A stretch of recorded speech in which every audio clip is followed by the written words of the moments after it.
In Holland, over 25 years ago, a young Dutch doctor developed the first practical specimen of a machine that might take the place of a kidney. The idea of the machine goes back a long time. The idea, that is.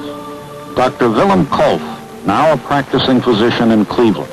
When I was the youngest volunteer, that means unpaid assistant, at the University of Groningen, which is in the north of the Netherlands, I had the responsibility for 4 patients.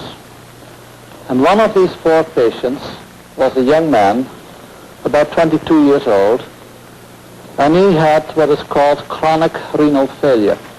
And I couldn't help thinking that if it were possible to remove in some way or another enough of these retention products that were accumulating in his blood, that then this boy would probably be able to live a normal life. And I felt that all I had to do was make a machine that would circulate blood through a long tube of cellophane and remove urea and other retention products by dialysis. And this I started to do then in 1939. And shortly thereafter, the war came and the Germans invaded the Netherlands. And a Nazi was put at the head of the medical department of the University of Groningen, and the day that he came in, I went out. And I had to look for a place, and I found a place in a small hospital in the town of Kampen. And Kampen is situated where the river IJssel comes in the Zuider Zee. It was in 1943 that finally the first patient was treated with the artificial kidney. Now that first patient did not survive. And it was the 17th patient where I believe that probably, finally, we had a patient who owed her life on the dialysis. This woman was a person who was relieved from the prison in which our unreliable countrymen were at that time detained. And many of the Dutch would not have been sorry at all if she had died. But I believe very strongly that the first duty of a physician is towards the patient, and if you expect that you can improve a patient, then it is your duty to do so. Kolff's original machine could keep a patient alive, but that patient would require a new operation, a new incision into veins and arteries for every dialysis treatment. 2 operations a week? 3? How long could any patient take that? For 15 years, doctors tried to solve the problem of how to gain permanent access to the bloodstream without repeated operations. It was not until 1960, on the campus of the University of Washington in Seattle, that the breakthrough was made. Dr. Belding Scribner, of the faculty of the Medical School of the University of Washington.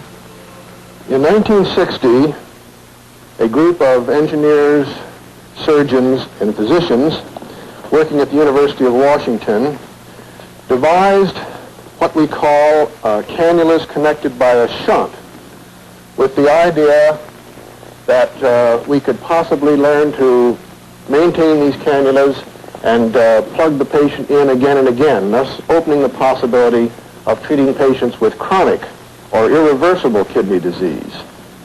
I can show you best by using my daughter's technique for drawing a hand here. I'm not much of an artist.